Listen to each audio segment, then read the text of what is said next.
Fala galerinha, olha nós aí de novo para mais aquela super live de toda a quinta-feira. Sejam todos muito bem-vindos, muito boa noite galera, muito boa noite quem está chegando, sejam todos muito bem-vindos. Hoje estamos na live número 106. É isso aí galera, segunda aula do nosso Medos, hoje desobstrução de vias aéreas. Olha que bacana, hein? Show de bola, né galera? A gente vai falar sobre OVASI, obstrução de vias aéreas por corpo estranho, e vamos falar sobre as manobras de desengasgo. Hoje é uma aula teórica e na próxima será uma aula prática, certo? Essa aula prática a gente vai fazer demonstrações práticas de desobstruções de vias aéreas. Legal? Show de bola, né galera? Então, sejam todos muito bem-vindos. Hoje é a nossa live de número 106. Isso aí, galera. Grupos do Mais Brasil, há 101 semana consecutiva, trazendo conteúdo de qualidade de atendimento pré-hospitalar para vocês de forma simples e descomplicada, como eu sempre digo. E para quem não me conhece ainda, meu nome é Jones da Rocha, eu sou condutor socorrista do SAMU Sudeste do Paraná, onde também componho o quadro de instrutores do SAMU e aqui no Grupos da Mais Brasil, então faço parte da equipe pedagógica e quando é possível eu acabo indo nas aulas práticas também. Então, para todos que estavam nos aguardando, a gente já está ao vivo. Enquanto eu dou os recados oficiais, é o momento em que você compartilha, galera. Compartilha esse link da live com seus amigos. A importância de você compartilhar essas lives que a gente passa aqui é que mais pessoas conheçam um pouquinho mais sobre atendimento pré-hospitalar. Isso é bom? Claro, isso é muito bom, tá? Então, assim, se você parar e analisar, muitas pessoas morrem hoje em dia, por muitos motivos, e muitos deles são motivos idiotas, motivos simples, motivos bobos, que uma pessoa que não precisa ser um expert em APH, basta ter um conhecimento básico, talvez um curso online, talvez até uma videoaula que o cara assista, gosta da coisa, começa a assistir 2 ou 3 videoaulas, talvez daqui a pouco isso salve a vida dele, salve a vida do filho, do pai, da mãe, entende? Então, assim, principalmente um conteúdo que nem esse que a gente está fazendo, de desobstrução de vias aéreas, né?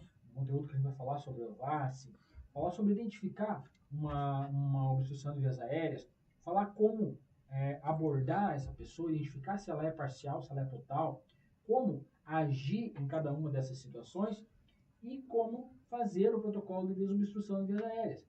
Talvez amanhã ou depois, com um conhecimento breve que a pessoa vai ter aqui durante 1 hora, durante 4 ou 5 lives, a pessoa vai estar salvando amanhã depois a vida de alguém.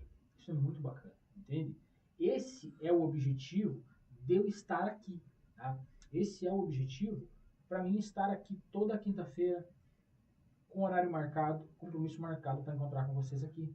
É saber que daqui um pouco alguém vai estar salvando uma vida com o conhecimento que eu consegui trazer aqui para vocês e compartilhar de forma simples e objetiva, entendeu? Então, essa é a importância de você compartilhar com mais pessoas, entendeu? Também é aquela velha história de você, amanhã depois, poder se tornar uma vítima, tá? E aí, se você se tornar uma vítima, aí você é o expert no APH e aí você virou vítima. E aí você se ferrou, porque as únicas pessoas que poderiam te ajudar não sabem, não sabem fazer nada. Não tem como te ajudar, porque você sabe de tudo, mas não compartilhou com seus amigos, tá? Então, é muito importante que você compartilhe com a família, tá? É bem legal essa questão aí, tá? Do compartilhamento de conhecimento. Você vai estar fazendo o que eu faço, tá? Compartilhando conhecimento. Eu venho aqui, compartilho com vocês compartilham o link da live, mais pessoas através de vocês vão ter conhecimento de APH e daqui a pouco salvam uma vida também. Legal, galera? Show de bola, né? Para você que realmente quer se tornar socorrista, para você que quer e já fez um curso, já teve contato e realmente quer, eu sei que é aquela pessoa que fica arrepiada quando o ambulância do SAMU passa, que se imagina você lá dentro fazendo atendimento de uma vítima, você lá fazendo o manejo de vias aéreas, pegando um acesso venoso, realizando o protocolo de RCP de alta qualidade, manipulando ali os equipamentos da viatura, realmente fazendo diferença na vida de alguém, aquela emoção de sair com a sirene ligada, chegar na ocorrência, dominar a cena, mostrar para que veio, mostrar que você sabe o que você está fazendo, a gente tem tudo aqui, tá? E para que você tenha um acesso mais fácil a mais conhecimento, nós temos o Mundo do Socorrista. No Mundo do Socorrista, quem é assinante do Mundo do Socorrista tem acesso a todas as lives, galera. Lá tem 105 lives, tá? 105 lives e a semana que vem 106, que essa aqui vai para lá também. Todas as lives desde que eu comecei a trabalhar com o Grupos da Mais Brasil, desde que eu comecei a fazer as lives ao vivo aqui. Então, todas elas lá no Mundo do Socorrista. Então, tem muito conteúdo bacana. A gente falou já sobre muito conteúdo legal, tá bom? Também, galera, tem um curso de suporte básico de vida completo, gratuito para vocês, com certificado e tudo. Legal, né? Também tem, galera, desconto no certificado. Para você que está acumulando certificado, que quer realmente se tornar socorrista e está juntando certificado para melhorar, enriquecer o seu currículo, lá também tem, você, sendo assinante do Mundo Socorrista, você tem um desconto de 50% no certificado. Isso vai te ajudar também aí no final do mês, aí você vai ter um desconto bem significativo nos certificados. Esse desconto que você vai ter nos certificados, se você adquirir os 4 certificados, paga a assinatura do Mundo Socorrista e sobra dinheiro. Vixe, um monte ainda. Legal? Top, né?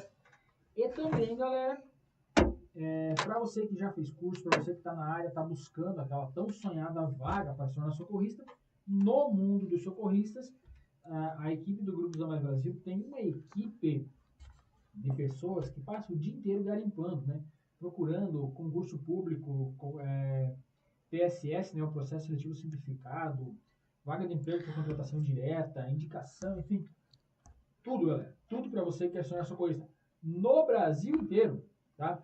Então você tá ali, faz parte do Mundo Socorrista e quando você menos espera, o pessoal posta lá, tem uma vaguinha bem pertinho de você, show de bola, né? Então às vezes você não sabia, aquela vaga estava escapando de você e quando você menos espera, o grupo vai lá e posta, o pessoal vai lá e posta e você se identifica com a vaga, se encaixa na vaga e aí daqui a pouco você se torna um socorrista profissional, assim como eu e quem sabe talvez venha trabalhar junto comigo. Bacana, né, galera? Show de bola! Então, vamos para o nosso conteúdo. Hoje a gente vai falar sobre OVAS, então, obstrução de vias aéreas por corpo estranho. E no conteúdo de hoje, então, na nossa aula número 2, a gente vai falar sobre as obstruções, tá? Vai aprender a identificar, tá? Identificar as obstruções, tá? Elas se dividem, galera, entre parcial e total. Legal? Então, parcial e total. Bem claro e bem simples. O que é uma obstrução parcial, galera? Obstrução parcial é quando a vítima se engasga com alguma coisa, mas ainda tem uma passagem de ar. Tá? Então ela tosse, respira com dificuldade e tal. Quando a vítima tem uma obstrução total, já fala, né? Obstrução total. Obstruiu completamente. Não tem passagem de ar. Tá? São duas situações distintas, diferentes, relacionadas à mesma situação, engasgo, que tem reações diferentes e ações diferentes. Tá bom? Então, antes da gente começar a falar sobre isso, vamos entender então o que é exatamente uma via aérea, galera. Então, a via aérea, obviamente, é onde entra o oxigênio que vai para o pulmão. Pronto, segredo? Não, tá? Não tem segredo nenhum. Mas, juntamente com a via aérea, que seria a nossa boca, que também é a via aérea, ela também faz parte da via aérea, né? A entrada do ar quando você puxa o ar pela boca ou solta o ar pela boca. Então, também é o caminho da alimentação, né? É o caminho digestivo, tá? É por onde você come. Sendo assim, há um risco de você se engasgar. Por quê? Logo abaixo, na faringe, que aí começamos a descer pela garganta ali, né? Temos a faringe. Logo abaixo da faringe também tem a laringe. E é ali aonde o ar e o alimento, o líquido, enfim, se dividem, tá? Então, tem um controle, né? Na laringe tem um controle que joga a alimentação e o líquido que você toma, enfim, aquela Coca-Cola gelada que você toma quando está com bastante sede, joga para o estômago e quando você puxa o ar, ela abre e libera espaço pela via aérea. Descendo então na via aérea, nós temos na sequência a traqueia, descendo pela traqueia, logo na entrada do pulmão nós temos o bronquio principal, e aí na sequência se dividem por os demais ramos de brônquios, tá? Que fazem a divisão, aí espalham o oxigênio dentro do pulmão, né? Vai lá para os alvéolos, aquela coisa toda, legal? Não está falando do sistema respiratório, só para vocês entenderem como que funciona a garganta. Então, quando acontece de você estar comendo um objeto, tá? Esse objeto ele pode se apresentar engasgado ou entalado, tá? Tem uma grande diferença entre ser um objeto engasgado e objeto entalado. Quando a vítima está engasgada com o objeto, significa que o objeto, em vez de ir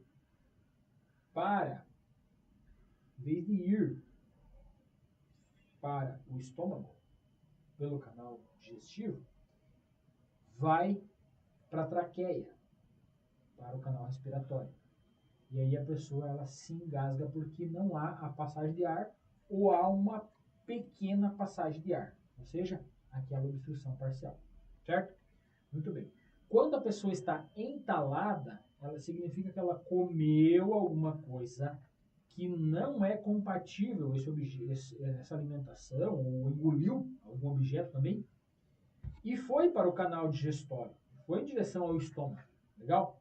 No entanto, não é compatível o tamanho com o canal. Ou seja, o objeto ou a alimentação é muito grande e não passa pelo canal. E aí há o entalamento da comida. A comida fica entalada no canal digestório. É ruim, só que não interfere na respiração. Ok? A vítima não vai ter uma parada cardiorrespiratória por causa disso. Porque ele só não vai deixar com que a alimentação entra e saia mais ali. Vai ficar bloqueado o canal até que faça a retirada do canal digestivo. Legal? Já quando vai para a via aérea, aí sim. Aí é uma obstrução de vias aéreas por corpo estranho, aí a vítima está engasgada. Legal? Quando, embora seja grande, ele dá aquela entalada ali, toma alguma coisa em cima e dá uma forçada, aí desce. Legal, desentalou sozinho. Quando não consegue, é necessário fazer a retirada no hospital. Não se utiliza a mesma manobra da desobstrução de vias aéreas por corpo estranho, ou o Heimlich, ou a manobra de tapa nas costas, né, os tapões lá, até umas pancadinhas nas costas ali, às vezes ajuda a fazer a alimentação descer, mas não é necessário. A gente vai dar uma forçadinha ali, espera um pouquinho, se é pequeno, é compatível, embora apertado, acaba descendo para o estômago, legal? Agora, quando está na via aérea, aí não, tá bom? Então vamos lá. Quando está na via aérea, então, o objeto é quando a gente vai precisar identificar se é uma obstrução parcial ou total, agir da forma correta tanto numa quanto na outra. E também nós temos o afogamento, galera. Só para deixar bem claro, bem dividido aqui, nós temos o engasgamento e o afogamento, que os dois estão relacionados a vias aéreas. No entanto, quando a gente fala de afogamento, significa que a vítima foi submersa a líquido, tá? Pelo menos a via aérea esteve por um momento submersa a líquido. E aí esse líquido não vence mais ir para o pulmão e começa a ir para a via aérea, tá? Quando isso acontece, a vítima se afoga no mar, no rio, na piscina, em qualquer lugar assim, isso é um afogamento. O protocolo de atendimento a uma vítima de afogamento é totalmente diferente do protocolo de atendimento a uma vítima de engasgamento, tá bom? E também totalmente diferente de uma vítima de entalamento. Legal? Tranquilo até aqui? Muito bem, vamos dar sequência então. O que acontece, galera? Quando há uma obstrução parcial, então, na obstrução parcial, só para vocês entenderem, antes da gente dar sequência na obstrução parcial, vou fazer uma pausa, tá? Vou chamar a Kailane. Ela vai falar com vocês, vai dar um oi, boa noite, galera. E na sequência, se tiver alguma pergunta, ela já vai fazer, eu já vou responder, para não ficar muito acumulado, tá? Aí na sequência, a gente vai falar sobre o que é uma obstrução total, o que é uma obstrução parcial e como que a gente vai desobstruir. Eu só vou dar uma palhinha de como desobstruir, ok? Tá? Eu vou só falar o protocolo. Por quê? Porque na próxima live, na próxima quinta-feira, eu vou fazer isso de forma prática, mostrando para vocês na prática como que é feita a desobstrução de vias aéreas por corpo estranho, né? Como que é feita a manobra de capotamento no bebê, na criança um pouquinho maior, no adulto, manobra de Heimlich no adulto, no obeso, na gestante, todos. Legal? Então, boa noite, Kailane, seja muito bem-vinda, tudo bem? Boa noite, tudo bem? E com você, Jones? Tudo 100%. Tô Ai, que bom. suadão aqui, né? Vindo plantão, corridão. Direto, Não sei como é que né? tá me aguentando, meu cheiro aí, mas tudo bem. Eu tô de nariz tampado. Enfim, olha, por enquanto eu tava olhando, tem bastante gente só fazendo comentário, mas perguntas a gente ainda não tem, tá bom? Legal. Assim que for tendo perguntas, eu vou anotando, depois a gente tira um tempinho pra responder, combinado? Topzera. Show de bola, então, galerinha. Vamos dar sequência. Que bom que não tem perguntas. Ou eles estão entendendo tudo ou não estão entendendo nada, né? Muito legal. Show. Galera, vamos lá então. Galera, quando eu falo então de obstrução parcial de vias aéreas, significa que o objeto que entrou na via aérea, olha só, agora não é o engasgamento, não é afogamento, não é o entalamento e nem o afogamento, é o engasgo, tá? Então, é quando o objeto entra na via aérea. Em vez dele ir para o estômago, ele foi para o pulmão, entrou na via aérea. Então, se ele é um objeto menor, tá? Menor, ou até mesmo maior, mas em um formato em que ele não desce, não cai lá para dentro, não desceu toda para dentro de toda a via aérea, tá? Porque a via aérea é cônica, tá? Então, assim, a parte de cima é mais grande e ela vai diminuindo. Por isso que o objeto, às vezes, ele entra na via aérea, mas não chega no pulmão, porque aí ele chega numa altura da traqueia e ele se prende, porque a traqueia vai afunilando, entendeu? Então, o objeto entrou na via aérea ali, ele chega numa altura e ele não desce mais. Se ele é um objeto que tem uma massa, né? Objeto ou alimentação, enfim, o que for, que ele tem uma massa e ele prende completamente a passagem de ar, ele causa uma obstrução total.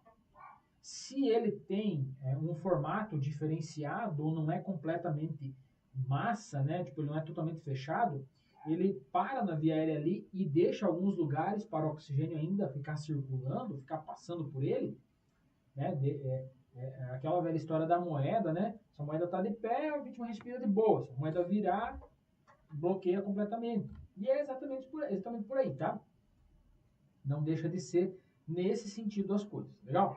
Então, quando o objeto ele ainda deixa espaço para a passagem do ar, a vítima ela tem dificuldade respiratória muitas das vezes, ela sente às vezes dor quando no caso de espinho de peixe ou algum objeto que finca ali na via aérea, fica machucando, ela vai sentir dor. Como proteção, o corpo tenta expulsar esse objeto e o que ele estimula a tosse, tá? Então, como proteção já do nosso organismo, ele estimula a tosse. O que a tosse faz? Faz com que o ar saia rapidamente da via aérea pela tosse, fazendo com que esse objeto seja expelido para fora. Muitas das vezes isso acontece. Muitas das vezes, só pela defesa do organismo mesmo, estimulando a tosse, o objeto sai sozinho. Muitas das vezes não, ele se encaixa em algum lugar ali que ele não sai só pela tosse. E aí é necessário conduzir essa vítima para o hospital, ou pelo SAMU, ou pelos bombeiros, ou até mesmo por meios próprios, para que ela seja atendida. Mas é necessário que qualquer um que vá fazer essa intervenção saiba que não pode ficar dando tapa nas costas, não vai fazer a manobra de Heimlich enquanto a vítima estiver respirando, enquanto houver passagem de ar. Por que não se dá tapa nas costas? Pensa comigo. E nem faz a manobra de Heimlich. O objeto que estava ali na via aérea, ele não era compatível com o tamanho da via aérea, certo? Então ele era maior, mas ele deixava uma passagem de ar pela posição em que ele se posicionou na via aérea, correto? Se eu estimular, dar tapa nas costas, tentar fazer a manobra de Heimlich, eu estou causando a pancadinha ali, fazendo com que esse objeto se movimente e fazendo com que o ar saia rapidamente pela via aérea, pela manobra de Heimlich. Pode acontecer também desse objeto mudar de posição.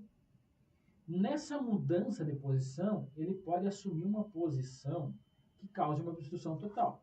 Aí você tinha um problema, que era uma via aérea parcialmente obstruída, que não mataria a tua vítima se você conduzisse ela calma e tranquila para o hospital.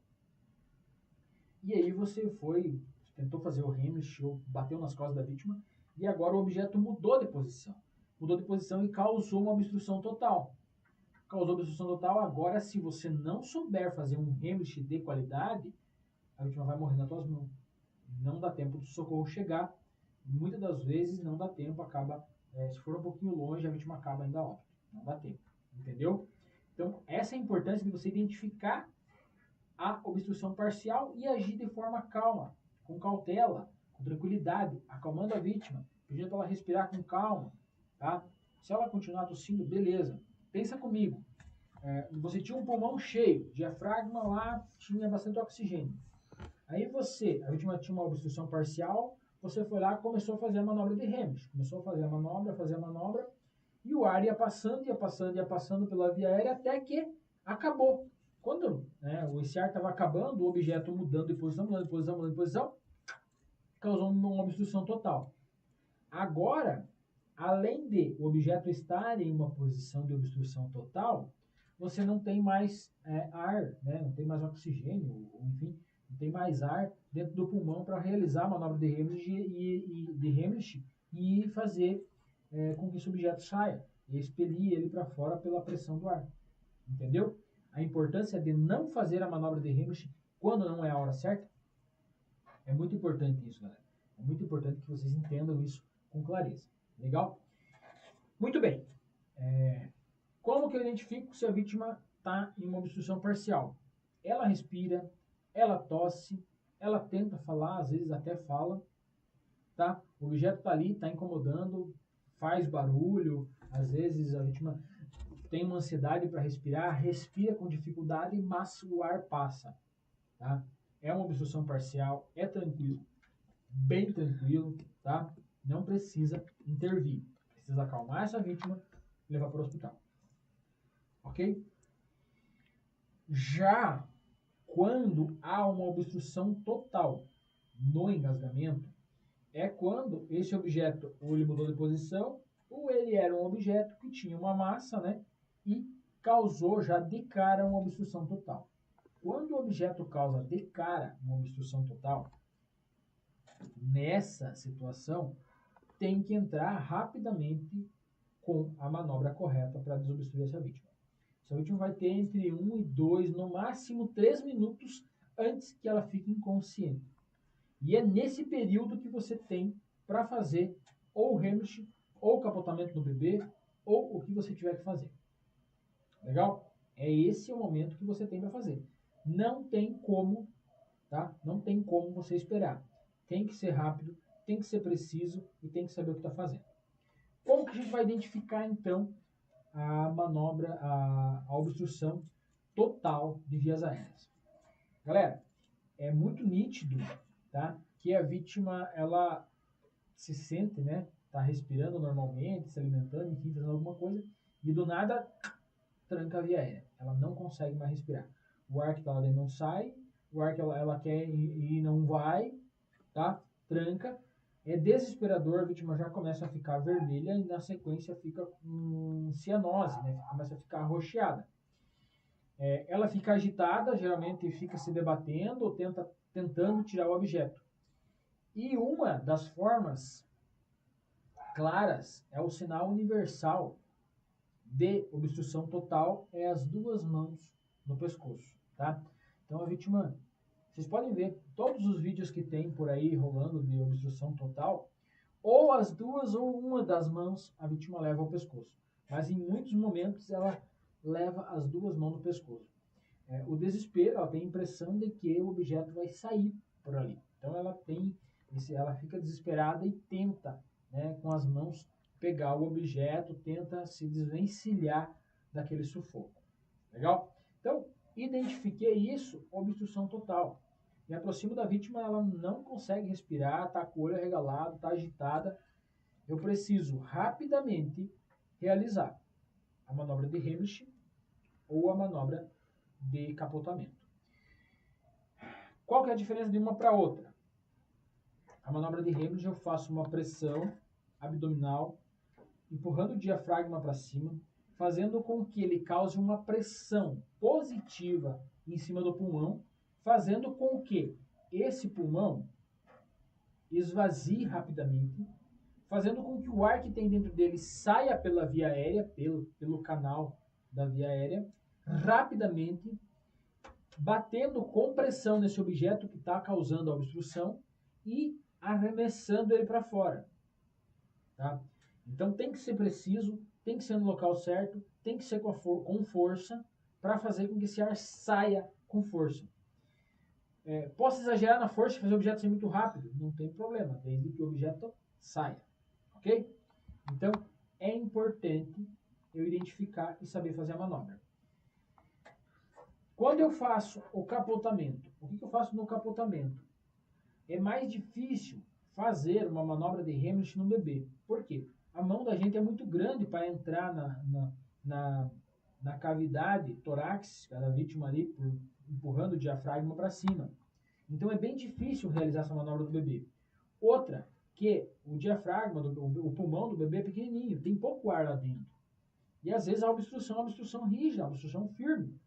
E aí eu preciso fazer com que saia rápido. E aquele ar que está lá dentro muitas vezes não é suficiente para expelir o objeto. Legal? Então o que eu faço? Eu coloco ele, né, em posição decúbito ventral, com a barriguinha para baixo, peito para baixo em cima do meu antebraço, com a via aérea mais baixa que o corpo, e realizo golpes nas costas. O que eu estou fazendo ali? 5 golpes nas costas, eu faço com que esse objeto desprenda da via aérea. Lembra que eu falei que a via aérea é cônica, né? A traqueia é cônica. Então, assim, a parte, quanto mais para baixo, mais fina ela fica. Se eu posicionar esse bebê com a cabeça mais baixa que o corpo, quanto mais para baixo agora, maior, certo? Porque agora eu inverti esse bebê. Eu coloquei ele com a cabeça para baixo. Se eu coloquei a cabeça para baixo, a via aérea ficou ao contrário. Uma via aérea que era cônica de cima para baixo, agora ela está ao contrário. A parte mais aberta está para baixo. Se a parte mais aberta está para baixo, o objeto chegou até lá porque para cima o canal era compatível com o seu tamanho, certo? Agora eu inverti. Agora para baixo dele o canal é compatível com o tamanho dele porque é maior. E aí eu realizando alguns golpes ali, eu faço com que ele desprenda da onde ele está e pela lei da gravidade ele saia.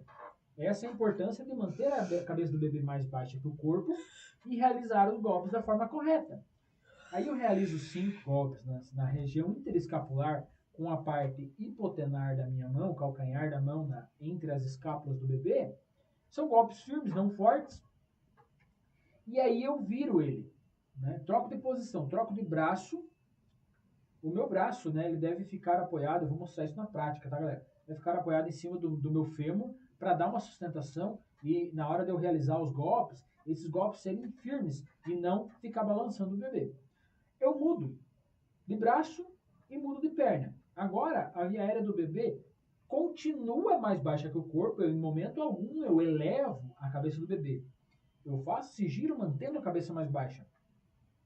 Que aí o objeto da onde ele está, ele não volta. Ele só tende a descer, a sair, a ir para onde a abertura é maior. Viro ele e coloco ele em decúbito dorsal, ou seja, com as costinhas em cima do meu outro braço. E no centro do tórax do bebê eu faço 5 compressões. Essas compressões fazem o quê? São compressões torácicas no centro do tórax do bebê. Faz com que o oxigênio circule, mantendo cérebro, pulmão e coração oxigenado, mas também causa uma pressão no pulmão. Tá? Essa pressãozinha que causa no pulmão causa uma força contra esse objeto caso os golpes que eu realizei ainda não foram o suficiente para esse objeto desprender. Agora, eu realizei os golpes, ele quis sair, não saiu. Eu fui lá, faço as compressões. Há uma pressão de dentro para fora. A chance desse objeto agora começar a deslocar dobra, certo? E aí, mantendo a via aérea mais baixa, sempre a cabeça mais baixa que o corpo, trago novamente para o meu outro braço, mais 5 golpes nas costas, giro novamente, troco de braço, troco de perna, mais 5 compressões. Normalmente, entre a segunda e a terceira manobra bem realizada é o suficiente para realizar a desobstrução. O bebê já chora, o que está ali já sai, você já vê o objeto cair, você já vê o leite escorrer, a fórmula saiu, o bebê começa a babar e já começa a chorar. E aí todos aqueles corações aflitos que estão ao redor já começam a se acalmar.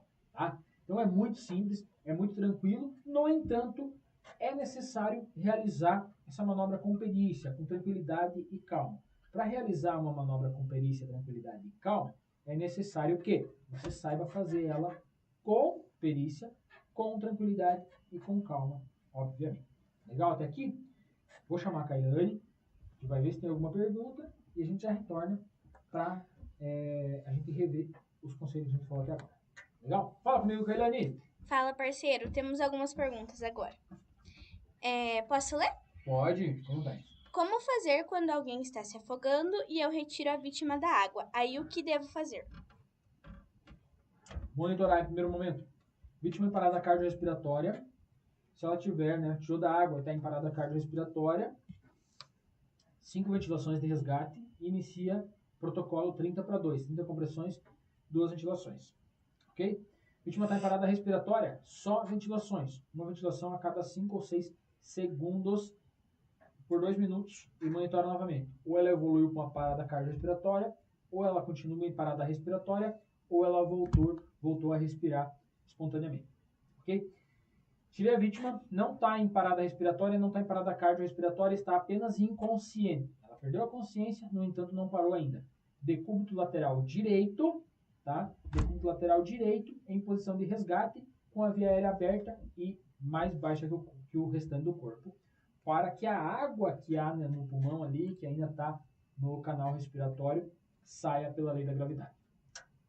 Quando dá o primeiro socorro após ter desengasgado a pessoa e ela já está se sentindo bem, não é necessário levá-la para o hospital? É necessário levar para o hospital, sim. Toda vítima que teve um engasgo total, foi realizado tanto o capotamento quanto manobra de Heimlich, tem que ser levada para o hospital, pois o objeto ou até mesmo o teu procedimento para desengasgar pode ter causar lesões internas ou microlesões que podem resultar em problemas mais graves depois. Então é necessário que vá para o hospital, que passe por uma avaliação médica de um olho clínico treinado para detectar qualquer tipo de lesão causada tanto pelo engasgo quanto pelas manobras de desobstrução. A manobra de Heimlich e os tapinhas nas costas servem também para afogamento ou somente para engasgo? Só para o engasgo. Afogamento, não. Tá? Afogamento é líquido no pulmão. O líquido no pulmão não preciso fazer o Heimlich, nem fazer o tapa nas costas. Se eu virar a pessoa de cabeça para baixo, o líquido já tende a descer.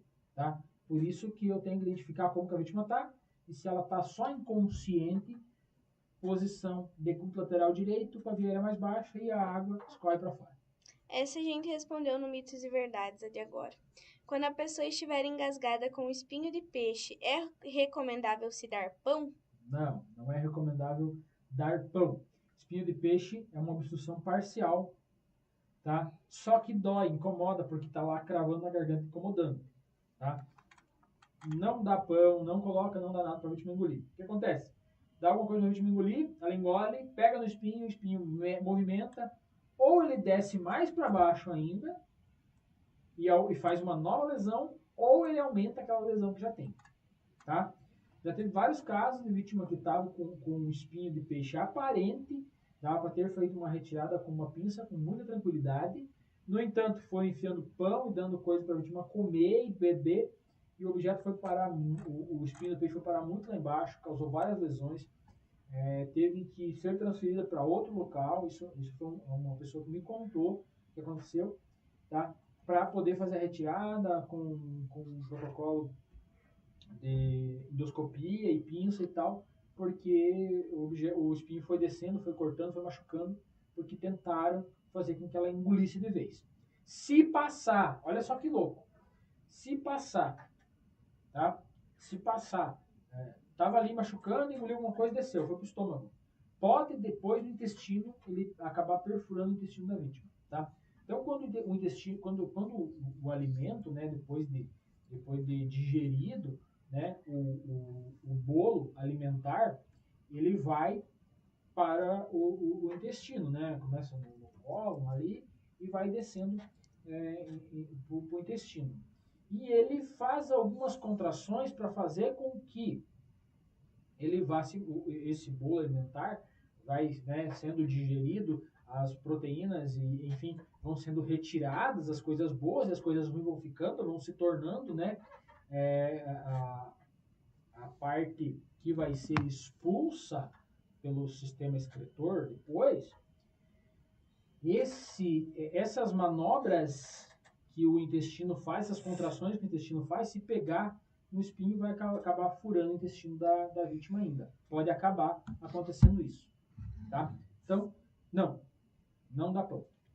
O Jonas Florencio perguntou aqui uma coisa, ele disse: Jones, depois que a vítima ou a criança tiver sido destruída, mas acho que ele quis dizer Desobstruída.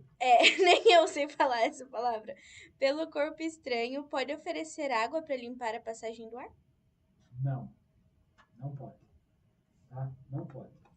Pensa comigo, a vítima acabou de ser desobstruída, né? Tá com a garganta toda irritada, lesionada, né? Machucada, talvez ainda tenha alguns resíduos ali e você vai dar água para ela. Essa água pode ir para o pulmão, ela pode broncoaspirar em vez de ir para o estômago.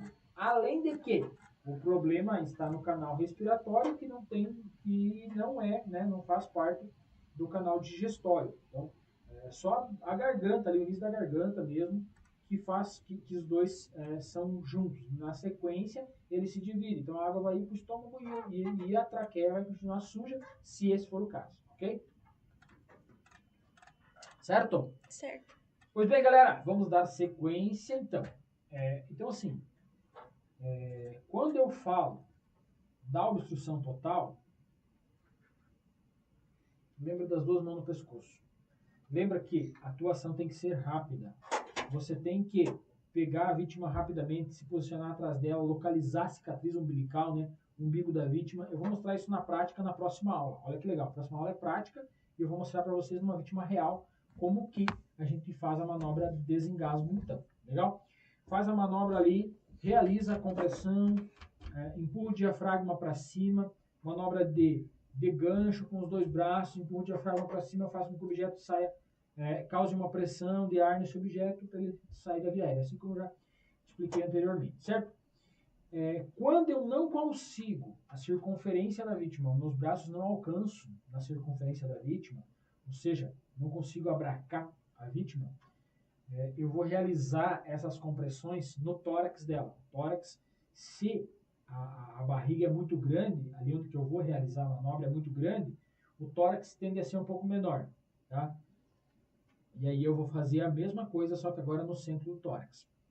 Esse protocolo também é feito para a vítima gestante, porque exatamente aonde eu devo realizar a manobra de compressão abdominal ali, é aonde fica o útero, né, com o bebê. E eu não consigo realizar a manobra ali porque eu vou causar uma lesão no bebê e na mãe, certo? Então eu preciso realizar essa manobra um pouco acima e aí eu vou realizar ela no centro do tórax, aonde se realiza a compressão torácica. Só que agora eu vou abraçar essa vítima e vou fazer uma compressão.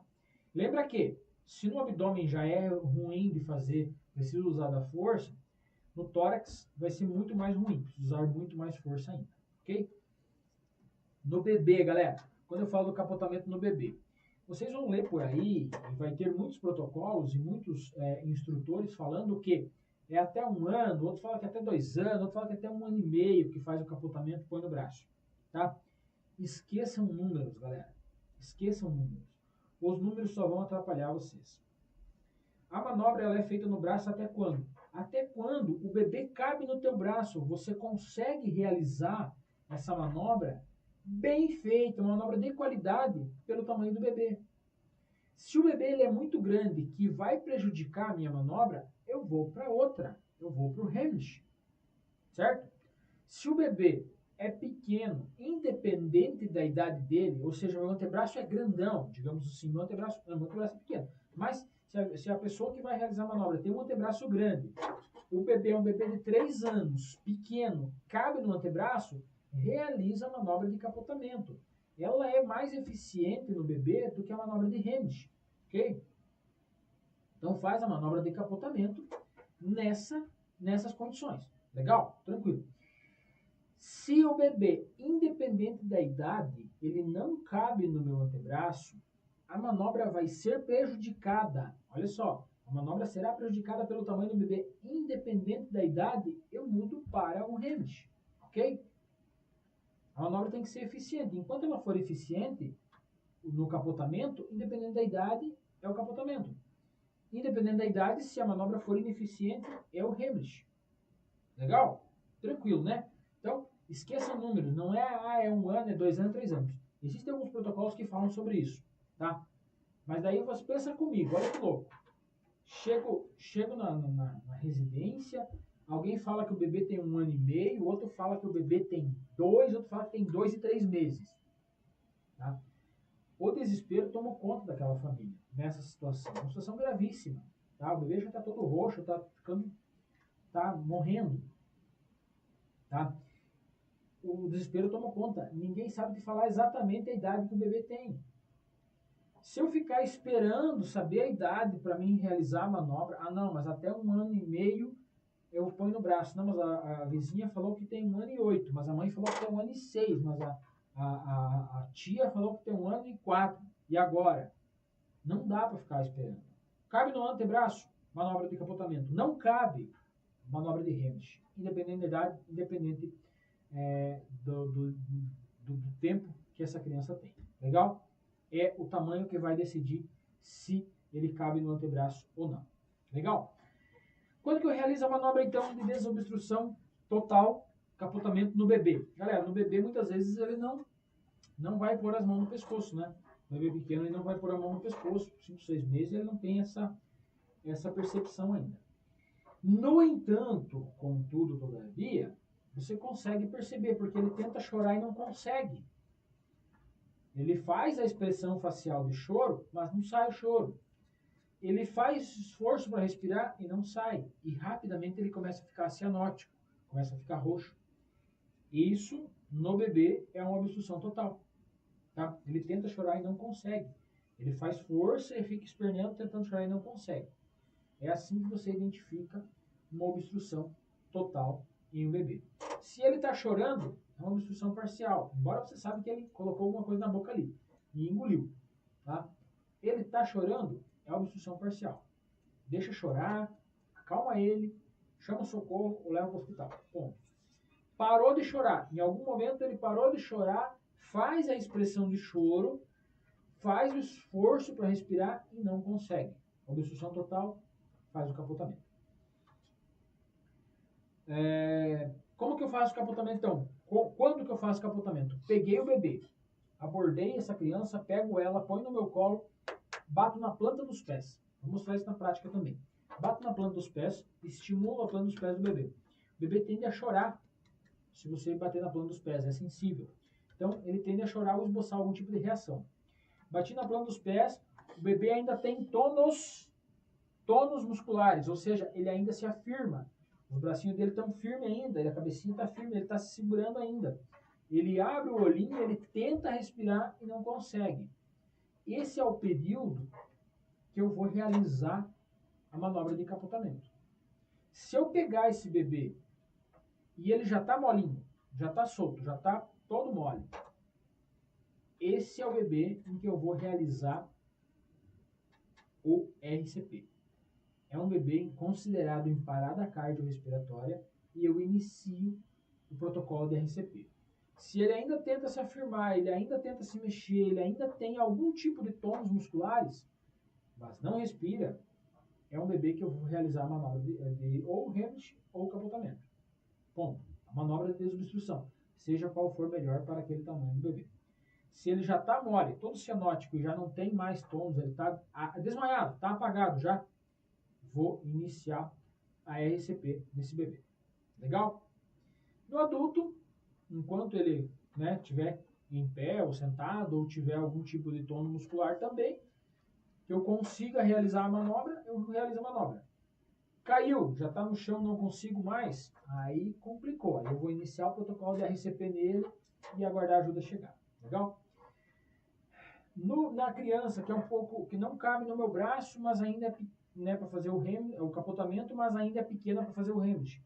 Eu posso colocar no colo, eu posso me ajoelhar atrás dela, para ficar compatível o tamanho, para que o meu tórax sirva de apoio, base rígida, para as costas da criança, para a hora que eu realizar a manobra.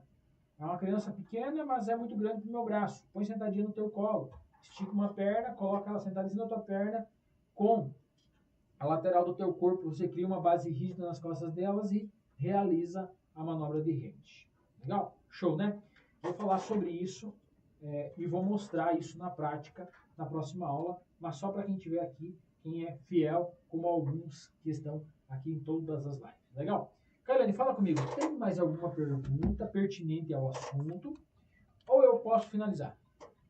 Por hoje a gente pode finalizar. Posso finalizar? Então, pode. Galera, olha só. Nossa segunda aula, primeira, a gente falou então sobre a introdução do suporte básico de vida, o que é o suporte básico de vida, o porquê que ele é necessário, tá? Segunda aula hoje, a gente falou sobre a parte teórica da obstrução de vias aéreas, tanto parcial quanto total, e falamos também sobre as manobras, quando realiza cada uma delas. Falamos sobre a obstrução parcial, a obstrução total, falamos sobre o afogamento e falamos sobre o entalamento, certo? Legal. Na próxima aula, a gente vai fazer sobre a parte prática, tá? Na próxima quinta-feira, às 20 horas, a gente vai fazer a parte prática aqui no estúdio mesmo, com boneca, com vítima adulta, a abordagem, o giro, onde eu encaixo a mão, como que eu faço a manobra de Hamlet, tá? Então, a parte prática da desobstrução de vias aéreas, que é a parte prática dessa aula número 2, será feita na aula número 3, legal? Na aula 4 e 5, a gente vai falar sobre na aula 4, a gente vai falar sobre a parada cardiorrespiratória. A gente vai fazer a introdução da parada cardiorrespiratória, como identificar e como realizar RCP de alta qualidade no boneco aqui também. Nesse bonequinho que vocês estão vendo aqui, ó. E essa bonequinha a gente vai usar na próxima aula para desobstrução de vias aéreas no bebê. Legal? E aí, na última aula das nossas 5 aulas do nosso mini curso Suporte Básico de Vida, a gente vai falar de outras causas. Né? A gente vai falar até do trauma, como agir rapidamente no trauma. A gente vai falar sobre a crise convulsiva, como agir numa crise convulsiva. A gente vai falar novamente sobre o afogamento, como agir em um afogamento. Talvez a gente até faça a parte prática dessas situações aí, como agir numa síncope, no epistaxe, né, ou no sangramento pelo nariz, né, que é conhecido também como epistaxe.